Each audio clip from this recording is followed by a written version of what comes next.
नमस्कार मित्रांनो, मी शरद करंडे. मित्रांनो, नवीन एका व्हिडिओमध्ये आपल्या सर्वांचे स्वागत करत आहे. मित्रांनो, तुम्ही तुमच्या मोबाईलमधून घर बसल्या 7/12 असेल, तुमचा 8 असेल किंवा फेरफार असेल किंवा प्रॉपर्टी कार्ड असेल, हे कायदेशीर मान्यता असणारे हे जे डॉक्युमेंट आहे तुम्ही तुमच्या मोबाईलमध्ये कशा पद्धतीने डाउनलोड करू शकता आणि कशा पद्धतीने ते बघू शकता, तेही तुम्ही 1 मिनिटात हे डाउनलोड करू शकता. सर्व तुम्हाला त्यासाठी तलाट्याकडे जायची आवश्यकता नाही आहे आणि तलाठीची सहीची सुद्धा आवश्यकता नाही आहे. हे जे डॉक्युमेंट असणारे हे कायदेशीर मान्यता असणारे आणि हे भूमी अभिलेखच्या जे रेव्हेन्यू डिपार्टमेंट, ह्या रेव्हेन्यू डिपार्टमेंटच्या साईटवरून तुम्ही हे डाउनलोड करू शकणार आहेत.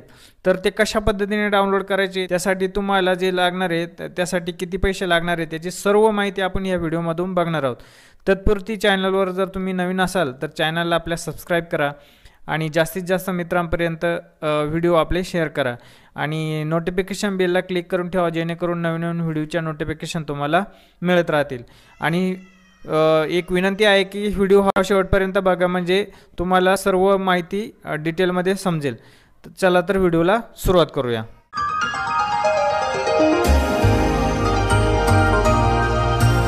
बघा, आपण आपल्या मोबाईलच्या स्क्रीनवरती आलो. मोबाईलच्या स्क्रीनवरती आल्यानंतर तुम्हाला जायचे क्रोममध्ये आल्यानंतर या ठिकाणी तुम्हाला सर्च करायचे डिजिटल 7/12 उतारा. डिजिटल 7/12 उतारा सर्च केल्यानंतर या ठिकाणी बघा महाभूमीची जी वेबसाईट आहे, महाभूमी.गव्हर्नमेंटची, या ठिकाणी बघा लॉग इन डिजिटली साइन 7/12 यावरती तुम्हाला क्लिक करायचं आहे. या वेबसाईटची लिंक तुम्हाला आपल्या व्हिडिओच्या डिस्क्रिप्शन बॉक्समध्ये पण मिळून जाईल. बघा, या ठिकाणी आल्यानंतर या ठिकाणी तुम्हाला डायरेक्ट लॉग इन करायला विचारले. लॉग इन आय डी आणि पासवर्ड विचारलाय. तर आपण या साईटवरती नवीन आहोत, तर आपल्याकडे लॉग इन आय डी आणि पासवर्ड नाही आहे. तर त्यासाठी आपल्याला काय करता येईल, या ठिकाणी बघा तुम्हाला खाली न्यू युजर रजिस्ट्रेशन यावरती तुम्हाला क्लिक करायचं आहे. न्यू युजर रजिस्ट्रेशनवरती क्लिक केल्यानंतर या ठिकाणी विचारले बघा फर्स्ट नेममध्ये तुम्हाला तुमचं नाव टाकायचं आहे. त्यानंतर मिडल नेममध्ये तुम्हाला तुमच्या वडिलांचं नाव टाकायचं आहे आणि लास्ट नेममध्ये तुम्हाला तुमचं आडनाव टाकायचं आहे. या ठिकाणी आपलं जेंडर सिलेक्ट करायचं आहे, जे मेल फिमेल जे असेल ते या ठिकाणी सिलेक्ट करून घ्यायचे. त्यानंतर आपली जी नॅशनॅलिटी आहे ती इंडियन राहणार आहे. त्यानंतर आपला जो मोबाईल नंबर आहे तो मोबाईल नंबर तुम्हाला या ठिकाणी टाकायचा आहे. त्यानंतर आपला जो ऑक्युपेशन आहे तो ऑक्युपेशन या ठिकाणी टाकायचं आहे. बघा, या ठिकाणी दिले बिझनेस असेल, तुमचं सर्व्हिस असेल किंवा अदर असेल. आपल्या या ठिकाणी जर शेतकरी वगैरे असेल तर आपण अदर म्हणून या ठिकाणी सिलेक्ट करू शकता. या ठिकाणी तुम्हाला तुमचा ईमेल ॲड्रेस टाकायचा आहे. टाकला तरी चालेल, नाही टाकला तरी चालेल. या ठिकाणी तुम्हाला तुमची डेट ऑफ बर्थ टाकायची आहे. बघा, या ठिकाणी जे स्टारवाले दिलेले आहेत, लाल कलरमध्ये जे स्टारवाले दिले ते तुम्हाला भरणं कंपल्सरी आहे आणि जे बाकीचे जे आहे ते ऑप्शनल आहे. ते तुम्ही भरले तरी चालेल, नाही भरले तरी चालेल. त्यानंतर खाली विचारले तुम्हाला तुमचा ॲड्रेस वगैरे या ठिकाणी तुम्हाला टाकायचा असेल तर तो ॲड्रेस टाकू शकता. या ठिकाणी डिस्ट्रिक्ट आणि स्टेट विचारले, ते स्टेट या ठिकाणी तुम्हाला आपलं महाराष्ट्र स्टेट जे आहे ते महाराष्ट्र स्टेट या ठिकाणी टाकून घ्यायचे. आणि त्यानंतर या ठिकाणी तुम्हाला एक आय डी तयार करायचा, जो आय डीवरून तुम्ही कायम या ठिकाणी या साईटवरती लॉग इन करणार आहात. त्या आय डीवरती या ठिकाणी तुम्हाला तुमचं काहीतरी नाव वगैरे या ठिकाणी टाकून आय डी तयार करायचं आहे आणि चेक अवेलेबिलिटीवरती तुम्हाला क्लिक करून तो आय डी तुमच्यासाठी अवेलेबल आहे की नाही हे तुम्ही चेक करून या ठिकाणी क्लिक करू शकता. बघा, या ठिकाणी तुम्ही तुमचा आय डी तयार केल्यानंतर या ठिकाणी तुम्हाला खाली विचारले पासवर्ड तुम्हाला एक पासवर्ड या ठिकाणी तयार करायचा आहे. जो पासवर्ड आणि लॉग इन आय डी जो असेल तुमचा, त्या लॉग इन आय डीने तुम्हाला या साईटवरती कायम लॉग इन करण्यासाठी या ठिकाणी तुम्हाला तो लागणार आहे. तो पासवर्ड तुम्हाला या ठिकाणी एक तयार करून ठेवायचा आहे.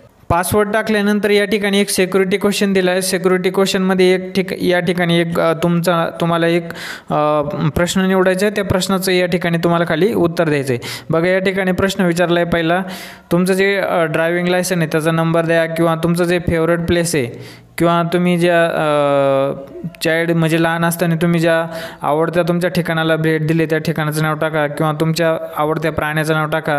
हे असे 4-5 किंवा तुमच्या वडिलांचं नाव असेल ते या ठिकाणी टाकू शकता. या ठिकाणी टाकल्यानंतर त्याचं या ठिकाणी ते निवडल्यानंतर या ठिकाणी तुम्हाला त्याचं आन्सर द्यायचं आहे. आन्सर दिल्यानंतर या ठिकाणी खाली जो कॅप्चा दिला आहे तो कॅप्चा या ठिकाणी तुम्हाला फिल करून घ्यायचा आहे. कॅप्चा फिल केल्यानंतर सबमिट बटनावरती क्लिक करायचं आहे। बघा या ठिकाणी तुम्ही सबमिट बटनावरती क्लिक केल्यानंतर या ठिकाणी तुमचा जो लॉगिन आय डी आणि तो पासवर्ड या ठिकाणी तयार झालेला आहे।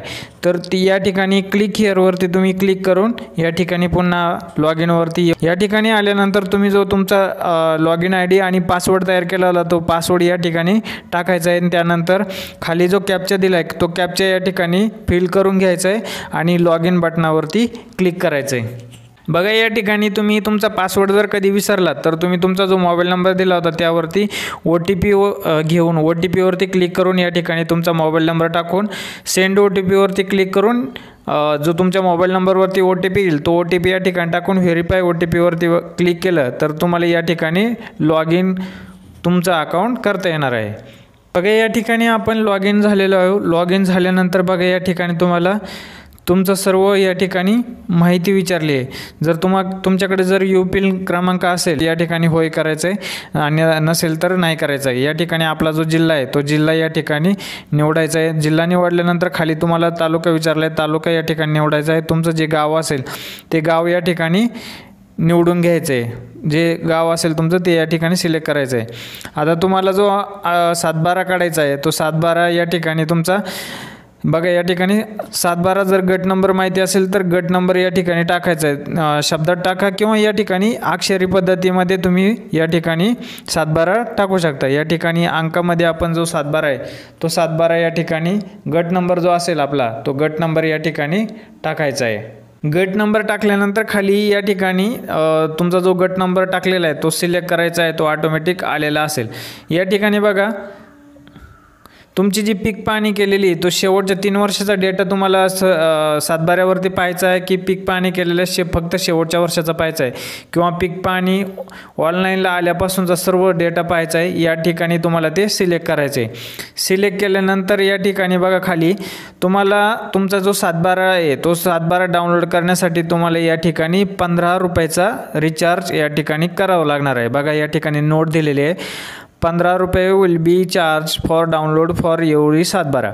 या ठिकाणी तुम्हाला ते 7/12 डाउनलोड करण्यासाठी 15 रुपयाचा रिचार्ज करावं लागणार आहे। रिचार्ज अकाउंटवरती तुम्ही क्लिक करून यावरती तुम्हाला 15 रुपये जे अमाऊंट आहे ते 20 रुपये किंवा 15 रुपये तुम्ही किती या ठिकाणी अमाऊंट टाकू शकता। तुमचं जे अमाऊंट आहे ते या ठिकाणी जी ह्या रेव्हेन्यू डिपार्टमेंटची साईट आहे त्या साईटच्या जे वॉलेट आहे ते वॉलेटमध्ये तुमचा अमाऊंट जे तुम्ही एक्स्ट्रा केलेलं आहे तुम्ही या ठिकाणी 100, 150 किती पण अमाऊंट करू शकता, ते तुमचं वॉलेटला सेव्ह राहणार आहे। तुम्ही कधी पण या ठिकाणी येऊन तुमचं जे अमाऊंट आहे चेक करू शकता, तिथून 7/12 तुम्ही डाउनलोड करू शकता। बघा या ठिकाणी आपण अमाऊंट टाकलेलं आहे। अमाऊंट टाकल्यानंतर या ठिकाणी पे बटनावरती तुम्हाला क्लिक करायचं आहे। बघा पे नाव बटनावरती क्लिक केल्यानंतर या ठिकाणी तुम्हाला UPI ID विचारला आहे, त्यानंतर QR कोड विचारला आहे। यावरती तुम्ही एकावरती क्लिक करून या ठिकाणी तुम्हाला पेमेंट करायचं आहे। या ठिकाणी तुम्हाला खाली कॅप्चा दिला आहे तो कॅप्चा या ठिकाणी फिल करून घ्यायचा आहे। बघा या ठिकाणी तुम्हाला एक QR कोड शो झाला आहे, तो QR कोडवरती आपल्याला पेमेंट करायचं आहे। बघा या ठिकाणी तुम्ही पेमेंट केल्यानंतर या ठिकाणी तुम्हाला एक पेमेंट केल्याची या ठिकाणी एक रिसिप्ट आहे, ती रिसिप्ट या ठिकाणी तुम्ही ती रिसिप्ट बघू शकता आणि तिला जर तुम्हाला डाउनलोड करायची असेल तर प्रिंट रिसिप्टवरती तुम्ही क्लिक करून ती तुम्ही या ठिकाणी डाउनलोड करून घेऊ शकता।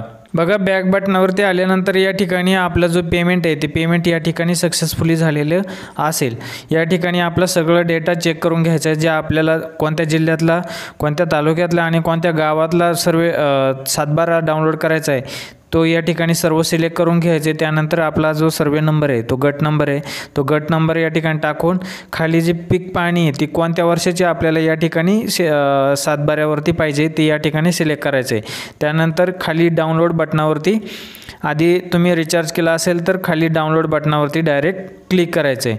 डाउनलोड बटनावरती क्लिक केल्यानंतर या ठिकाणी तुम्हाला तुमचा डिजिटल 7/12 जो आहे तो डिजिटल 7/12 या ठिकाणी तुमच्या मोबाईलमध्ये डाउनलोड होईल। या ठिकाणी डाउनलोड बटनावरती तुम्हाला क्लिक करायचं आहे। डाउनलोड बटनावरती क्लिक केल्यानंतर या ठिकाणी तुम्हाला तुमचा जो सातबारा आहे तो सातबारा तुम्हाला PDF फॉर्मॅटमध्ये या ठिकाणी पाहायला मिळेल। बघा या ठिकाणी आपला जो सातबारा आहे तो सातबारा या ठिकाणी डाउनलोड झालेला आहे। हा डाउनलोड झालेला सातबारा तुम्ही कुठल्याही गव्हर्नमेंटच्या कामासाठी किंवा तुमच्या कुठल्याही वैयक्तिक कामासाठी वापरू शकता। या ठिकाणी त्याच्यावरती एक QR कोड सुद्धा आलेला आहे आणि जी साइन मार्क आहे ती साइन मार्क राईटचं साइन मार्क सुद्धा आलेलं आहे। हे सातबारा तुम्ही कोणत्याही कामासाठी यूज करू शकता। त्यासाठी तुम्हाला कुठेही तलाठ्याची सहीची किंवा कुठल्याही तलाठ्याकडे जायची आवश्यकता नाही। बघा या ठिकाणी आपला जो सातबारा आहे तो सातबारा या ठिकाणी डाउनलोड केलेला आहे, पण या ठिकाणी तुम्हाला जे आठा असतील किंवा त्याच्यानंतर जे प्रॉपर्टी कार्ड असेल ते कशा पद्धतीने या ठिकाणी डाउनलोड करता येईल हे सुद्धा आपण या ठिकाणी बघूया। बघा या ठिकाणी जे मोबाईलच्या उजव्या कोपऱ्यामध्ये जे 3 डॉट आहेत त्या 3 डॉटवरती जर तुम्ही गेलात तर या ठिकाणी बघा डेस्कटॉप साईटवरती तुम्हाला या ठिकाणी क्लिक करायचं आहे। तुम्ही लॉग इन केल्यानंतर पुन्हा या ठिकाणी बघा मी तुम्हाला झूम करून दाखवतो। बघा या ठिकाणी डिजिटल सातबारा उतारा यावरती तुम्ही क्लिक करून सातबारा डाउनलोड करू शकता। त्यानंतर तुमचा जो डिजिटल 8 आहे तो डिजिटल 8 तुम्ही या ठिकाणी त्यावरती क्लिक करून या ठिकाणी तुमची डिटेल भरून तुमचा जो 8 नंबर आहे तो खाता 8चा जो खाता नंबर आहे तो या ठिकाणी तुम्ही टाकून या ठिकाणी 15 रुपयाचं पेमेंट करून तुम्ही या ठिकाणी डाउनलोड करू शकता।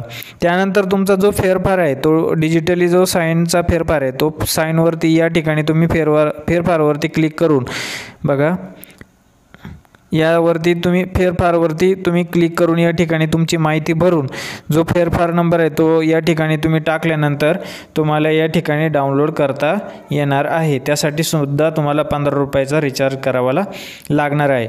त्यानंतर तुमचं जे या ठिकाणी बघा प्रॉपर्टी कार्ड आहे, प्रॉपर्टी कार्ड तुम्ही या ठिकाणी डाउनलोड करू शकता। त्यानंतर जे ऑदर रेकॉर्ड आहे ते रेकॉर्डसुद्धा तुम्ही या ठिकाणी डाउनलोड करू शकता। या ठिकाणी तुमचं रिचार्ज अकाउंट आहे त्या ठिकाणी तुम्ही क्लिक करून तुमचं अकाउंट रिचार्ज करू शकता आणि तुमचं जे पेमेंट स्टेटस आहे जर तुम्ही सातबारा उताराचं काही पेमेंट वगैरे केलं असेल तुम्हाला आलेलं नसेल ते पेमेंट हिस्ट्री आणि स्टेटससुद्धा तुम्ही या ठिकाणी बघू शकता। अशा पद्धतीने तुम्ही तुमचा डिजिटल सातबारा असेल, तुमचा डिजिटल 8 असेल, तुमचा फेरफार असेल किंवा प्रॉपर्टी कार्ड असेल हे या ठिकाणी या साईटवरून तुम्ही डाउनलोड करू शकता। त्यासाठी तुम्हाला कुठेही तलाठ्याकडे जायची आवश्यकता नाही, कुठेही धावपळ करण्याची आवश्यकता नाही। गव्हर्नमेंट कामासाठी आणि तुमच्या पर्सनल कामासाठी तुम्ही याचा यूज करू शकता। अशा पद्धतीने तुम्ही तुमचे सातबारा असेल, 8 असेल किंवा फेरफार किंवा प्रॉपर्टी कार्ड असेल तसे तुम्ही इतरांचे सुद्धा या साईटवरून डाउनलोड करून देऊ शकता। अशा पद्धतीने संपूर्ण तुम्ही या ठिकाणी याची माहिती घेऊ शकता। याची जी लिंक आहे ती लिंक आपल्या व्हिडिओच्या डिस्क्रिप्शन बॉक्समध्ये दिलेली आहे। मित्रांनो व्हिडिओ कसा वाटला, जर व्हिडिओ आवडलास आपल्या व्हिडिओला लाईक करा आणि जास्तीत जास्त मित्रांपर्यंत शेतकऱ्यांपर्यंत हा व्हिडिओ पोहोचवा जेणेकरून त्यांनाही याचा लाभ घेता येईल। धन्यवाद मित्रांनो, जय हिंद, जय महाराष्ट्र।